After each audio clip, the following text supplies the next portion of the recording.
ഓസ്ട്രേലിയയിലേക്ക് വരാൻ ആഗ്രഹിക്കുന്ന ഒരു വ്യക്തിയാണോ എങ്കിൽ ഈ വീഡിയോ നിങ്ങൾക്കുള്ളതാണ്. ഹലോ, എല്ലാവർക്കും ജസ്റ്റ് യൂസിൻ്റെ മറ്റൊരു എപ്പിസോഡിലേക്ക് സ്വാഗതം, സുസ്വാഗതം. എല്ലാവരും എന്ത് പറയണേ? പൊളിയല്ലേ? ഞങ്ങളുടെ സൂപ്പറായിട്ടിരിക്കുകയാണ്. അപ്പോൾ നമ്മുടെ ലാസ്റ്റ് വീഡിയോയ്ക്ക് ഭയങ്കര റീച്ച് ആയിരുന്നു കേട്ടോ. Thank you every one, thank you so much. ഇങ്ങനെ നമ്മുടെ സപ്പോർട്ട് ചെയ്യുന്നതിൽ ഭയങ്കര സന്തോഷമുണ്ട്. നമ്മുടെ വീഡിയോ ഒരുപാട് പേരിലേക്ക് എത്തിച്ചേർന്നതിൽ അത് കുറച്ചുകൂടി എന്താ പറയുക, കണ്ടന്റ് ഉണ്ടായിരുന്നു എന്ന് ഞാൻ വിചാരിക്കുന്നു. കാരണം അതിനകത്തുള്ള കമൻസ് ഒക്കെ വായിച്ച് നമുക്ക് മനസ്സിലാവും അത് ആൾക്കാർക്കൊക്കെ അത്യാവശ്യം കണക്ട് ചെയ്യാനായിട്ട് പറ്റിയിട്ടുണ്ട്. അപ്പോൾ ഞങ്ങൾ വളരെയധികം ഹാപ്പിയാണ്. നിങ്ങൾ ഓസ്ട്രേലിയയിലേക്ക് മൂവ് ചെയ്യാൻ ആഗ്രഹിക്കുന്നവരാണോ എങ്കിൽ ഈ വീഡിയോ നിങ്ങൾക്കുള്ളതാണ്.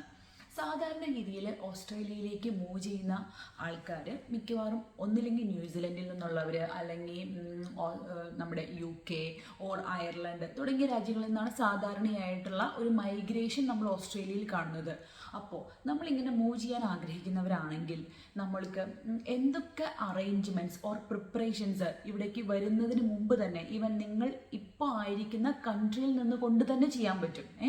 അതാണെങ്കിൽ ഭയങ്കര എളുപ്പമായിരിക്കുമല്ലോ. കാരണം നമ്മളിപ്പോൾ ഒരു പുതിയൊരു രാജ്യത്ത് വന്നിട്ട് പല പല കാര്യങ്ങൾ ഓർഗനൈസ് ചെയ്യുക, അറേഞ്ച് ചെയ്യുക എന്നൊക്കെ പറഞ്ഞാൽ ഇറ്റ്സ് സോ ടഫ് അല്ലേ? അപ്പോൾ നമുക്ക് കുറേ കാര്യങ്ങൾ അഡ്വാൻസ്ഡ് ആയിട്ട് ചെയ്യാൻ പറ്റുമെങ്കിൽ അത് അടിപൊളിയായിരിക്കില്ലേ? എനിക്ക് തോന്നുന്നു ഞങ്ങൾ വെൻ വി മൂവ്ഡ് നമ്മൾ ഒരുപാട് കാര്യങ്ങൾ നമുക്ക് അവിടെ നിന്ന് തന്നെ ചെയ്യാൻ പറ്റിയെന്നുള്ളതാണ്. ഫസ്റ്റ് ഓഫ് ഓൾ, നിങ്ങൾ മൂവ് ചെയ്യാൻ പ്ലാൻ ചെയ്യുന്നവരാണെങ്കിൽ നിങ്ങൾ ഒരു ജോലി കണ്ടുപിടിക്കുക. Job, that's very important. അപ്പോൾ നിങ്ങളൊരു ജോബ് കണ്ടുപിടിക്കുക എന്നുള്ളതാണ് ഏറ്റവും പ്രധാനപ്പെട്ട കാര്യം. കാരണം ചിലപ്പോൾ ഈവൻ നമ്മൾ ന്യൂസിലാൻഡ് സിറ്റിസണൊക്കെ ആണെങ്കിൽ നമുക്ക് മൂവ് ചെയ്യാനായിട്ട് ഇങ്ങോട്ടേക്ക് ഓസ്ട്രേലിയയിലേക്ക് വരാൻ പറ്റും. പക്ഷേ നമ്മൾക്ക് ജോലി ഇല്ല എന്നുണ്ടെങ്കിൽ ചിലപ്പോൾ നമ്മൾ ആ ഒരു സ്ട്രഗ്ലിംഗ് പീരീഡ് ഇനി ജോലിയും കൂടി കണ്ടുപിടിക്കേണ്ട ഒരവസ്ഥ എന്ന് പറഞ്ഞാൽ അത് കുറച്ച് ടഫ് ആവാൻ ചാൻസ് ഉണ്ട്. അപ്പോൾ നമ്മുടെ പാർട്ട്നേഴ്സിൽ വൺസ് ഒരാൾക്ക് ജോലി സെറ്റായി കഴിഞ്ഞ് കഴിഞ്ഞാൽ നമ്മൾക്ക് ഓസ്ട്രേലിയയിലേക്ക് മൂവ് ചെയ്യുന്നതിനെ കുറിച്ച് ചിന്തിച്ച് തുടങ്ങാവുന്നതാണ്. അപ്പോൾ നമ്മൾ മൂവ് ചെയ്യുകയാണെങ്കിൽ നമുക്ക് താമസിക്കാൻ വീട് വേണമല്ലോ. അപ്പോൾ റെൻ്റൽ അപ്പാർട്ട്മെൻറ്റ് ഓർ ഹൗസസ് കിട്ടുക എന്ന് പറഞ്ഞു കഴിഞ്ഞാൽ ഇപ്പോൾ അറ്റ് ദ മൊമെൻറ്റ് കുറച്ചൊരു ഹെക്റ്റിക് ആയിട്ടുള്ള ടാസ്ക് തന്നെയാണ്. ഇതിനൊന്നും നിങ്ങൾക്ക് ഇപ്പോൾ നിങ്ങളുടെ അറിയാവുന്ന ഏതെങ്കിലും ഫ്രണ്ട്സോ ഫാമിലീസോ ഒക്കെ ഇവിടെ ഉണ്ടെങ്കിൽ അവരുടെ ഒരു സഹായം തേടാം. കാരണം നമുക്കിവിടെ ഓപ്പൺ ഹോംസ് വരുമ്പോൾ നിങ്ങൾ ഫിസിക്കലായിട്ട് ചെന്ന് ഇൻസ്പെക്ട് ചെയ്യണം, പിന്നെ അതിൻ്റെ ഫോം ഫില്ല് ചെയ്യണം, അങ്ങനത്തെ കുറച്ച് കാര്യങ്ങളൊക്കെ ഉണ്ട്. എന്നാൽ മാത്രമേ നമുക്ക് വീട് കിട്ടുന്നുള്ളൂ. പക്ഷേ നമ്മുടെ ഫ്രണ്ട്സിനോ ഫാമിലിക്കോ നമ്മുടെ ആബ്സെൻസിൽ അത് ചെയ്യാൻ പറ്റുന്നതാണ്. അപ്പോൾ നമുക്ക് അങ്ങനെ ആരെങ്കിലും ഉണ്ടെങ്കിൽ അവരുടെ ഹെൽപ്പ് മേടിക്കാം. അല്ലെങ്കിൽ വേറൊരു ഓപ്ഷൻ ഉള്ളതെന്ന് പറഞ്ഞു കഴിഞ്ഞാൽ, ഇപ്പം ഞങ്ങൾ വന്നപ്പോൾ ചെയ്തത്, നമ്മൾ ഗോൾഡ് കോസ്റ്റിലാണ് ആദ്യം തന്നെ വന്നത്. അപ്പോൾ നമ്മുടെ ഫ്രണ്ട്സൊക്കെ ഹെൽപ്പ് ചെയ്തായിരുന്നു. അവർ ഇടയ്ക്ക് വീടുകൾ കാണാനൊക്കെ പോയി. പക്ഷേ നമുക്ക് കിട്ടിയില്ലായിരുന്നു. റെൻ്റൽ ഹൗസ് കിട്ടാനായിട്ട് കുറച്ച് ബുദ്ധിമുട്ടുണ്ടായിരുന്നു ആ ഒരു ടൈമിൽ. അപ്പം നമ്മൾ ചെയ്തത്, നമ്മൾ ന്യൂസിലൻഡിൽ നിന്ന് തന്നെ ഇത് നമുക്ക് ഫേസ്ബുക്ക് ത്രൂ ഒരു ആഡ് കണ്ടു. ഇങ്ങനെ ഒരു റിസോർട്ടിൽ ഫോർ 6 months ലീസിന് ഒരു അപ്പാർട്ട്മെൻറ്റ് ഉണ്ട് എന്ന് പറഞ്ഞിട്ട്. അപ്പോൾ നമ്മൾ അപ്പം തന്നെ ആ നമ്പറിലോട്ട് വിളിച്ചിട്ട് ഈ അപ്പാർട്ട്മെൻറ്റ് നമ്മൾ ബ്ലോക്ക് ചെയ്തു. ഇനി നമുക്ക് കുറച്ച് പൈസ കൊടുക്കേണ്ടി വന്നു. ഐ തിങ്ക് 2 weeks റെൻ്റ് എന്തോ എക്സ്ട്രാ നമ്മൾ കൊടുത്തു. അങ്ങനെയൊക്കെയാണ് നമ്മൾ നമ്മൾ ആ സ്ലോട്ട് ബ്ലോക്ക് ചെയ്തു. കാരണം എന്താണെന്ന് വെച്ച് കഴിഞ്ഞാൽ നമുക്ക് അല്ലെങ്കിൽ അത് കിട്ടാനുള്ള ബുദ്ധിമുട്ട് നമുക്ക് മനസ്സിലായതുകൊണ്ട് നമ്മൾ അങ്ങനെ ചെയ്തത്. പ്രത്യേകിച്ചും കുട്ടികളുള്ള ആൾക്കാർക്ക് വീട് റെൻറ്റിന് കൊടുക്കാനായിട്ട് എല്ലാവർക്കും താല്പര്യം കുറച്ച് കുറവ്. കാരണം പിള്ളേർ വീട് നശിപ്പിക്കും, അങ്ങനെ കുറച്ച് കാര്യങ്ങളൊക്കെ ഉണ്ടല്ലോ. അപ്പോൾ അതുകൊണ്ട് ഞങ്ങളെ സംബന്ധിച്ച് ഞങ്ങൾക്ക് എല്ലാം കൂടി ഭയങ്കര ടഫായിരുന്നു. അപ്പോൾ നമ്മൾ ഈ വീട് ബ്ലോക്ക് ചെയ്തു. ഒരു അപ്പാർട്ട്മെൻ്റ് ആയിരുന്നു, പക്ഷെ അത് നമ്മളത് ബ്ലോക്ക് ചെയ്തു. അങ്ങനെയാണ് നമ്മൾ എടുത്തത്. അപ്പോൾ റെൻറ്റഡ് ഹൗസ് കണ്ടുപിടിക്കുക എന്നുള്ളതാണ് വെരി വെരി ഇമ്പോർട്ടൻ്റ് ആയിട്ടുള്ള രണ്ടാമത്തെ കാര്യം.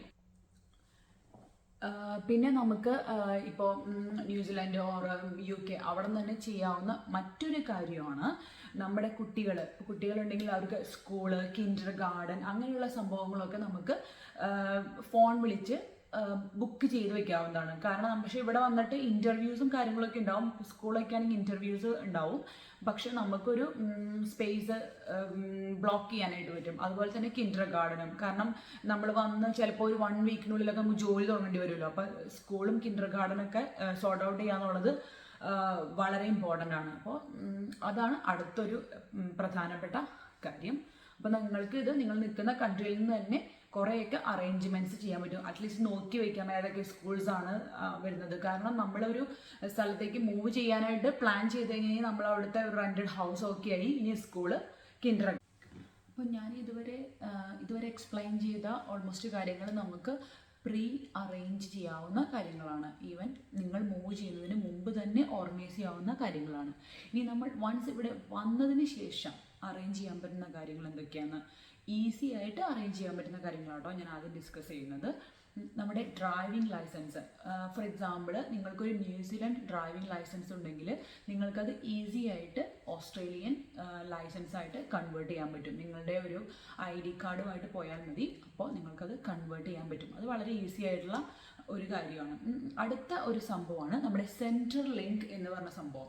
സെൻട്രൽ ലിങ്ക് എന്ന് പറയുമ്പോൾ നമ്മുടെ നാട്ടിലത്തെ ഒരു എന്താ പറയുക ആധാർ കാർഡ് അങ്ങനത്തെ ഒരു സംഭവമാണ് സെൻട്രൽ ലിങ്ക്. ഈ സെൻട്രൽ ലിങ്ക് വഴിയാണ് നിങ്ങളുടെ ചൈൽഡ് കെയർ സബ്സിഡി, പെൻഷൻ, പിന്നെ എന്തൊക്കെ ബെനിഫിറ്റ്സ് നിങ്ങൾക്ക് ഗവൺമെൻറ്റിൽ നിന്ന് കിട്ടുന്നു, നമ്മുടെ മെറ്റേണിറ്റി ലീവിൻ്റെ ബെനിഫിറ്റ്സ്, എല്ലാ ബെനിഫിറ്റ്സും നിങ്ങൾക്ക് കിട്ടുന്ന വഴിയാണ് ഈ സെൻട്രൽ ലിങ്ക് എന്ന് പറയുന്നത്. അപ്പോൾ നിങ്ങൾക്ക് സെൻട്രൽ ലിങ്കിൻ്റെ ഓഫീസസ് മിക്കവാറും എല്ലാ ടൗൺസിലും ഉണ്ടാവും. അപ്പോൾ അവിടെ പോവുക, എന്നിട്ട് സെൻട്രൽ ലിങ്കിൻ്റെ നമ്പർ നിങ്ങൾ എടുക്കണം. എന്നാൽ മാത്രമേ നമുക്ക് ഇങ്ങനെയുള്ള ഇപ്പോൾ നമ്മളിപ്പോൾ കിഡ്സിൻ്റെ കിൻഡർ ഗാർഡൻ കാര്യങ്ങളൊക്കെ പറഞ്ഞല്ലോ. അപ്പോൾ കിൻഡർ ഗാർഡനൊക്കെ നോർമൽ പേയ്മെൻറ്റ് ഒരു $120 ആണെങ്കിൽ നിങ്ങളുടെ സബ്സിഡി നിങ്ങൾക്ക് ചിലപ്പോൾ ഒരു $60 സബ്സിഡി കിട്ടും. അപ്പോൾ ബാക്കിയുള്ള $60 മാത്രം നിങ്ങൾ പേ ചെയ്താൽ മതി. അപ്പോൾ അങ്ങനത്തെ സബ്സിഡീസൊക്കെ കിട്ടണമെങ്കിൽ സെൻട്രൽ ലിങ്കിൻ്റെ നമ്പർ എടുക്കേണ്ടതാണ്. ഇത് നമ്മൾ ഓഫീസിൽ ചെല്ലുക, നമ്മുടെ ID കാര്യങ്ങളൊക്കെ കൊടുത്തു കഴിഞ്ഞാൽ അവിടെ തന്നെ സെറ്റാക്കി തരും. പിന്നെ വേറൊരു സംഭവമാണ് മെഡിക്കെയർ എന്ന് പറയുന്ന കാർഡ്. മെഡിക്കെയർ എന്ന് പറഞ്ഞു കഴിഞ്ഞാൽ നമുക്ക് അതിനകത്തൊരു നമ്പറാണ്. ഇവിടെയുള്ള നമ്മൾ ഹോസ്പിറ്റലിൽ പോകുമ്പോൾ നിങ്ങൾക്ക് നമ്മുടെ പബ്ലിക് സിസ്റ്റം ഇവിടെ ഫ്രീ ആണല്ലോ. അപ്പോൾ ഈ ഫ്രീ ആയിട്ടുള്ള സിസ്റ്റം നിങ്ങൾക്ക് കിട്ടണമെങ്കിൽ നിങ്ങൾക്ക് ഈ മെഡിക്കെയർ കാർഡ് വേണം. ഇതും നിങ്ങൾക്ക് സെൻട്രൽ ലിങ്കിൻ്റെ നമ്പറിന് ചെല്ലുമ്പോൾ അതിൻ്റെ ഒപ്പം തന്നെ നിങ്ങൾക്ക് അപ്ലൈ ചെയ്യാവുന്ന ഒരു കാര്യമാണ് മെഡിക്കെയർ കാർഡും. മെഡിക്കെയർ കാർഡ് എൻ്റെ അറിവിൽ എനിക്ക് തോന്നുന്നത് PR ഉള്ളവർക്ക് മാത്രമാട്ടോ അത് കിട്ടുള്ളൂ. നിങ്ങളിപ്പോൾ ഓസ്ട്രേലിയയിലേക്ക് വരുമ്പോൾ ഒന്നെങ്കിൽ നിങ്ങൾ PR എടുത്തിട്ടായിരിക്കുമല്ലോ വരിക, അല്ലെങ്കിൽ ന്യൂസിലാൻഡ് സിറ്റിസൺ, അങ്ങനത്തെ ഒരു ഓപ്ഷനിലാണ് ഞാൻ ഈ മെഡിക്കെയർ കാർഡിൻ്റെ കാര്യം പറയുന്നത്. അല്ലാത്തവർ ഇൻഷുറൻസ് എടുക്കേണ്ടി വരുന്നതായിരിക്കും. അപ്പോൾ അങ്ങനെയാണ് മെഡിക്കെയർ കാർഡിൻ്റെ പരിപാടി. പിന്നെ നിങ്ങൾക്ക് ഇവിടെ വന്നതിന് ശേഷം GPയുടെ ഒരു ഇത് വേണ്ടി വരും. കാരണം എന്താണെന്ന് പറഞ്ഞാൽ നമ്മുടെ കിഡ്സിനെയൊക്കെ ഈ വാക്സിനേഷൻ പരിപാടികളൊക്കെ ഉണ്ടല്ലോ. നിങ്ങൾ വേറൊരു കൺട്രിയിൽ നിന്നും ഈ ഒരു കൺട്രിയിലേക്ക് വരുമ്പോൾ ഓസ്ട്രേലിയയുടെ സ്റ്റാൻഡേർഡ്സ് ആയിട്ട് ആ വാക്സിനേഷനിൽ ചെറിയ വേരിയേഷൻസ് ഒക്കെ ഉണ്ട്. നമുക്കിവിടെ കുറച്ച് വാക്സിനേഷൻസ് ഒക്കെ എക്സ്ട്രാ ഉണ്ട്.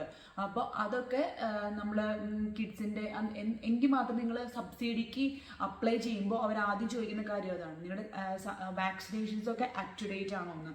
അപ്പോൾ ന്യൂസിലൻഡിൽ നിങ്ങൾ അപ് ടു ഡേറ്റ് ആയിരുന്നിട്ടുണ്ടാവാം, പക്ഷേ അത് ഓസ്ട്രേലിയൻ സ്റ്റാൻഡേർഡ്സ് വെച്ച് നോക്കുമ്പോൾ കുറച്ച് ലെസ് ആയിരിക്കും. അപ്പോൾ നിങ്ങൾ ആ എക്സ്ട്രാ ഉള്ള വാക്സിനേഷൻസും കൂടി ഇവിടെ വന്നേയും എടുക്കണം. അപ്പോൾ അതിന് നിങ്ങൾ ഒരു GPനെ കൺസൾട്ട് ചെയ്തിട്ട് അവിടുത്തെ ഇപ്പോൾ സർജറീസ് ഒക്കെ ഉണ്ടാവുമല്ലോ, അപ്പോൾ അവിടെ പോയിട്ട് GP കൺസൾട്ട് ചെയ്യുന്ന ഒരു കാര്യം വരുന്നത് നിങ്ങളൊരു ബാങ്ക് അക്കൗണ്ട് എടുക്കുക എന്നുള്ളത്. നമ്മുടെ സാലറീസ് ഒക്കെ വരുന്നത് നമുക്കൊരു അക്കൗണ്ട് വേണമല്ലോ. അപ്പോൾ നമ്മളൊരു ബാങ്ക് അക്കൗണ്ട് എടുക്കണം. അതൊക്കെ വളരെ ഈസി ആയിട്ടുള്ള കാര്യങ്ങളാണ്. നമ്മുടെ ID ആയിട്ട് ബാങ്കിൽ ചെല്ലുക, ബാങ്ക് അക്കൗണ്ട് എടുക്കുക. അതിനകത്ത് ഇവിടെ കോമൺവെൽത്ത്, NAB ഒരുപാട് ബാങ്കുകളുണ്ട്. അപ്പോൾ അതൊക്കെ വളരെ ഈസി ആയിട്ട് തന്നെ ചെയ്യാൻ പറ്റും. പിന്നെ നമുക്ക് ഏതെങ്കിലും ഫ്രണ്ട്സ്, ഫാമിലീസ് ഒക്കെ ഉണ്ടെങ്കിൽ നിങ്ങൾ മൂവ് ചെയ്തതിന് മുമ്പ് തന്നെ ഇമ്മീഡിയറ്റ് ആയിട്ടുള്ള കാര്യങ്ങൾ, ഇപ്പോൾ പാല്, ബ്രെഡ് അങ്ങനത്തെ ബേസിക് സാധനങ്ങളൊക്കെ വാങ്ങുവാണെങ്കിൽ, നമ്മുടെ ഫാമിലീസ് ഓർഗനൈസ് ചെയ്യുവാണെങ്കിൽ നമ്മുടെ ആ ഒരു ട്രാൻസിഷൻ വളരെയധികം ഈസി ആയിരിക്കും. പിന്നെ നമ്മൾ വരുമ്പോൾ കൊണ്ടുവരേണ്ട കാര്യങ്ങൾ എന്ന് പറഞ്ഞു കഴിഞ്ഞാൽ അക്കോർഡിംഗ് ടു ദ വെദർ നമ്മൾ കുറച്ച് ജാക്കറ്റ്സ്, ജമ്പർ അങ്ങനത്തെ ഉള്ള സംഭവങ്ങൾ. ഇപ്പം ഞാൻ നേരത്തെ വീഡിയോയിൽ പറഞ്ഞതുപോലെ തന്നെ ഓസ്ട്രേലിയയിൽ പല സ്ഥലത്തും പല ക്ലൈമറ്റാണ്. അപ്പോൾ നിങ്ങൾ ഏത് സ്ഥലത്തേക്കാണ് പോകുന്നത്, അപ്പോൾ നമ്മൾ അവിടുത്തെ വെതറൊക്കെ ഏകദേശം നോക്കിയിട്ടുണ്ടാവുമല്ലോ. അപ്പോൾ അതിനനുസരിച്ചുള്ള ക്ലോത്തിങ്ങും കാര്യങ്ങളൊക്കെ എടുക്കുക. ഓസ്ട്രേലിയയിലേക്ക് മൂവ് ചെയ്യുന്നതിനായിട്ടുള്ള ഒരു ഇനീഷ്യൽ അറേഞ്ച്മെൻറ്റ്സ് ആണ് നമ്മളിപ്പോൾ ഡിസ്കസ് ചെയ്തത്. അപ്പോൾ നിങ്ങൾക്ക് കുറച്ചെങ്കിലും ഇതൊരു ഹെൽപ്ഫുള്ളായെന്ന് വിചാരിക്കുന്നു. പിന്നെ അപ്പോൾ ഓസ്ട്രേലിയയിലേക്ക് വരാൻ ആഗ്രഹിക്കുന്ന എല്ലാവർക്കും ഹാർട്ടി വെൽക്കം. ഇതൊരു വെൽക്കമിങ് കൺട്രി തന്നെയാണ്. അപ്പോൾ നിങ്ങൾക്ക് എല്ലാവർക്കും ഈ വീഡിയോ ഇഷ്ടപ്പെട്ടെന്ന് കരുതുന്നു. ഇഷ്ടപ്പെട്ടാൽ വീഡിയോ ഷെയർ ചെയ്യാനും ലൈക്ക് ചെയ്യാനും സബ്സ്ക്രൈബ് ചെയ്യാനും മറക്കരുത്. Thank you for watching. See you. Bye bye.